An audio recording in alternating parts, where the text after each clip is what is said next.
Hey guys, how's it going? First things first, I really want to thank to all of you who took their time and played the game recently and posted either a YouTube video or actually live streamed it on Twitch. It was really cool, and we got a lot of feedback and a lot of, conclusions and even bugs and crashes. We're going to be really working hard to get rid of all of these on time before the game is out on October 28th.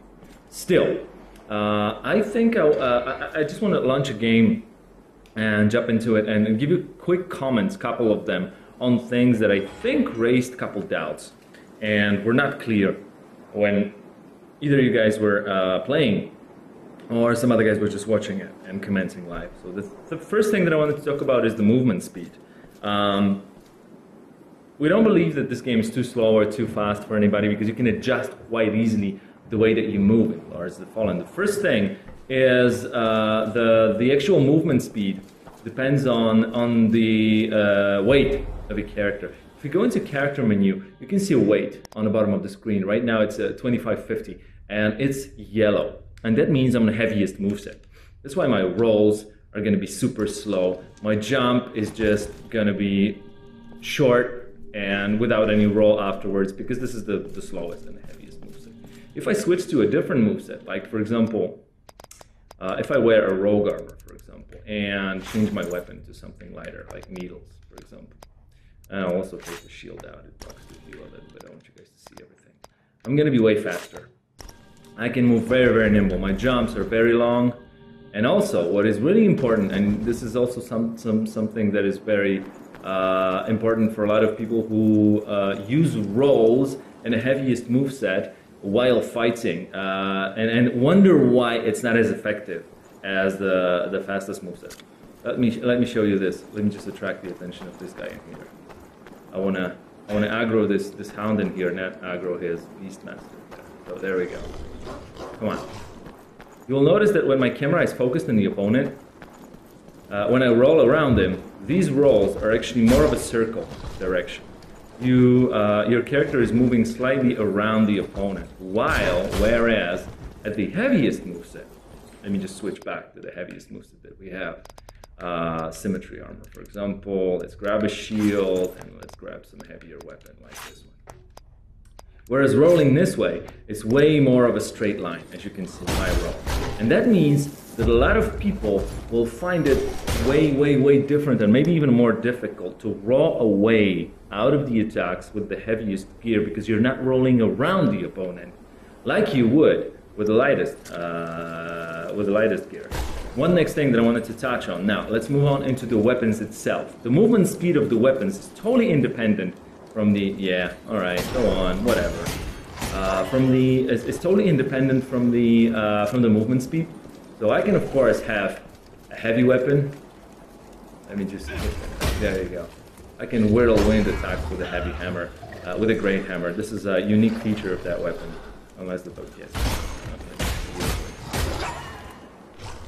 And if I switch the weapon into something very light, let me just see, needles, for example. This is a good example. They move way faster. You can also try to do some very fast attacks like this. And what is important, it's totally independent from the actual movement speed. I'm still very heavy roll, but I can move way faster. And even to push that further, you will notice that apart from the fact that we have like 10 different weapon movesets, each one of these can still have modifiers on top of that, like each single instance of a weapon. So for example, we have these needles in here. And let me just go into, there you go. And these needles have, you will see around the middle of the card of the weapon, you will see attack speed, and it says 110%. If we move into, I think I have a different set of, there you go. I also have Sting.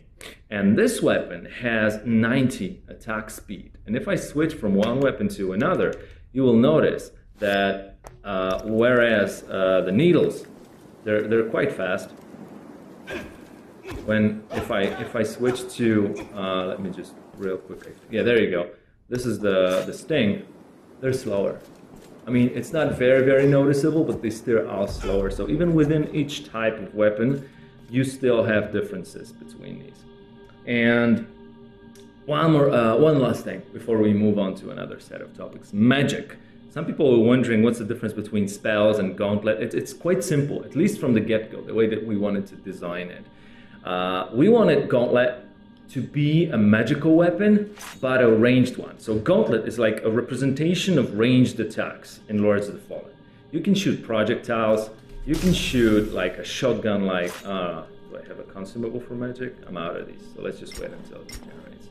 And there you go. You can shoot like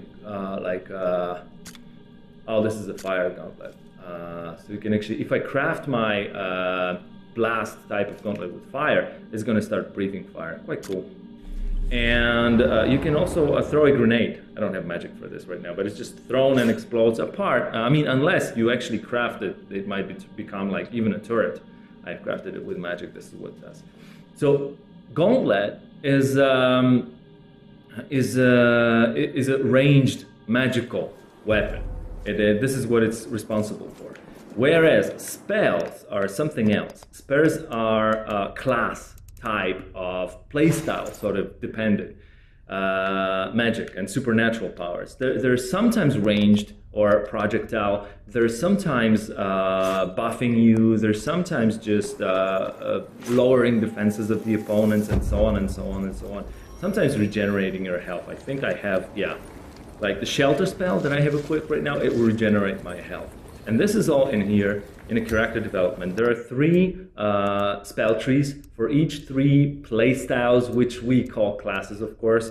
I am a cleric or solace type of supernatural skills.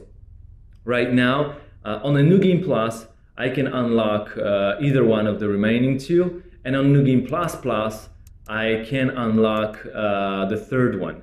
And just in case you guys are wondering, Lords of the Fallen is not featuring an endless New Game Plus system. The game actually ends after completing New Game Plus Plus. So you can play the game through. You can play through a game 3 times, and then you need to create a new character slot.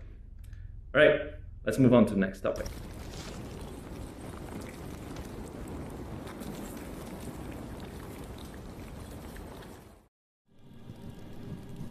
Okay, guys.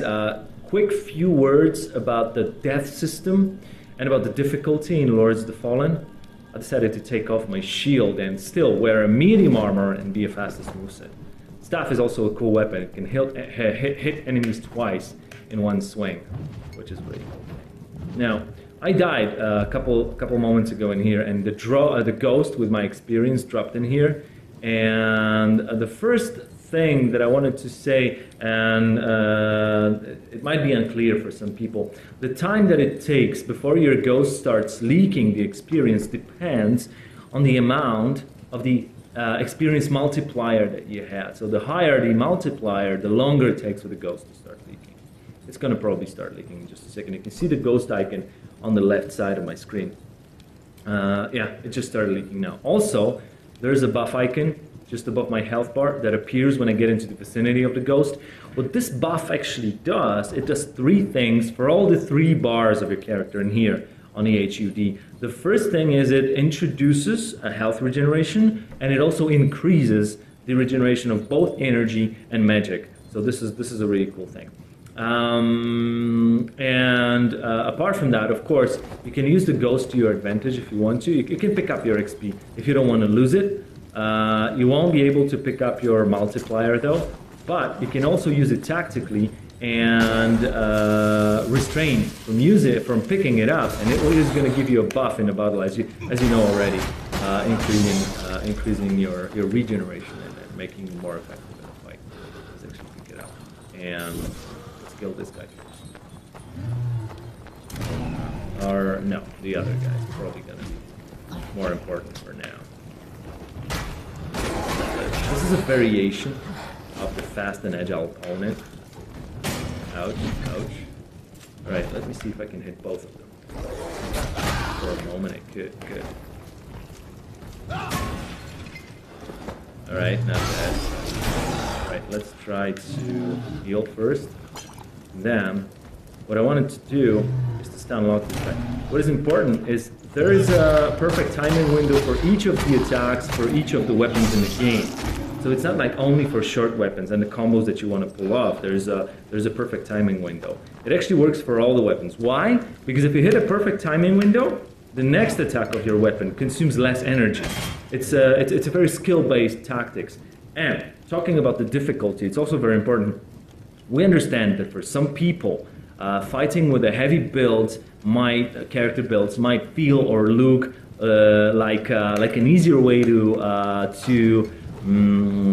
play Lords of the Fallen, but since this game does not feature a difficulty choice at the beginning, we wanted to make that work in a little bit more organic way. So what we decided to do is to invest in warrior playstyle as the one that requires you to choose your attributes and choose the stats of a character wisely.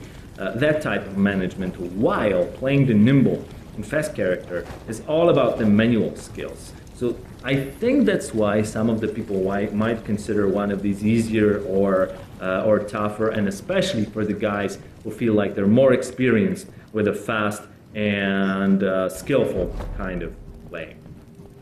Right, let's move on to the next topics.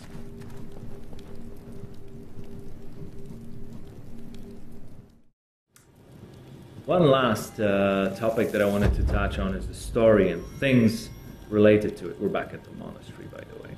And I wanted to tell you about the layers on which Lords of the Fallen is telling the story. The first thing is the most obvious one, the cutscenes, the dialogues, and all the choices that you make in there. This is the top level of the storyline.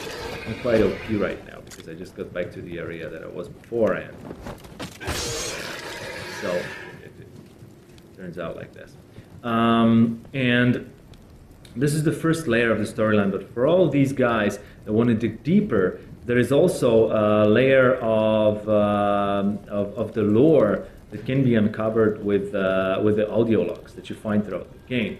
They're in here, actually. Each single audio note that you find in the game can be found in the menu. I think we have around 80 of these alone, and they give you quite a lot of background on the world itself. And they're grouped into set. Like, for example, I found 2 audio notes that make up a set about the infested, these tutorial enemies that some of you have already seen. And one more interesting thing, there's an audio note about each one of these guys. And also, when you find a full set, there's an extra text on bottom that is being displayed, like infested or not, rogue or not yet. If you don't have a full set, like this is about the rogue. If you don't have a full set, there's no text. So there's also a collectible value for all these sets of cards for you. And this is a second layer. And the third one is even deeper. If you want to dig deep into things like item descriptions, you can also do that. It's also possible in Lords of the Fallen. You can also explore these. And if you, for example, fight an enemy that is immortal, just an example, and you find his sword, and you wonder whether there's actually any backstory behind him, and you read the description of his weapon, it turns out that there was something to it. So it's always also worth checking that out.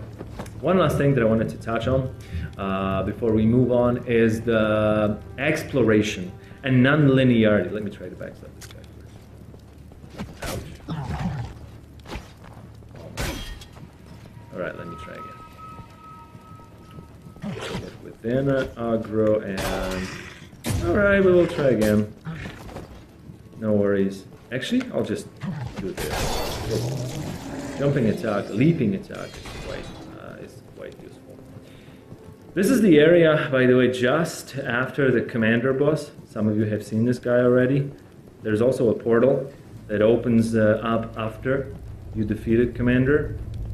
And I won't go in here right now, but it's a very interesting challenge. It's actually not the one that you go in and grab a free loot. It's slightly more complicated. One last thing, I want to talk about the exploration. Some of you already have noticed that there are a lot of shortcuts that you can open up, a lot of extra exploration areas. Like, for example, this area down here, it's something that unlocks very, very late in the game. It's you fight commander in here. This is the square of the judges. There's the arena just downstairs. But there is also a locked part. Oh, let me just quickly finish this guy first. There's also a locked part of that arena, just down here, and there is just behind the chapel that you can see, and there is also this part. We call it a gardens. It's and it does hold some treasures, as you can see, but it's a very, very sort of end game type of place that you open up very late in the game. So there's a lot of re-explorability and explorability as well. And it's always worth checking that out in Lords. And I think it depends on the type of the player that you are. For some people, it will take like 12, 13, 15 hours to finish the game if you're only in the main plot. But if you guys want to max out the game, I could easily see that taking even 50 hours, because once you actually just go through the storyline and finish that, you will only see like even way less than half of the game. So there is something very interesting. And with this, one last thing that I wanted to touch on is the settings. This game is not a PC port.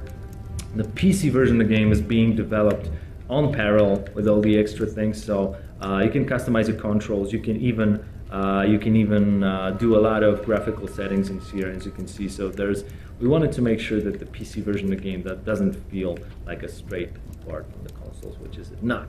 In this case, it's been in development from the very beginning with all the other PlayStation 4 and Xbox One versions. Thanks a lot, guys. That was a very quick sort of reactional video from me. My name is Tomasz Kopp. I'm an executive producer on Lords of the Fallen. I just wanted to give a couple details in case you were wondering about these tiny tidbits of extra things about mechanics or lore, storyline exploration in Lords of the Fallen, and secrets. We got a lot of them. Thanks a lot, and catch you guys later. I'll be trying to follow you on YouTube and Twitch. I'm really interested what you guys think about the game once it's out, 28th of October, 2014. Thanks, and take care. Cheers.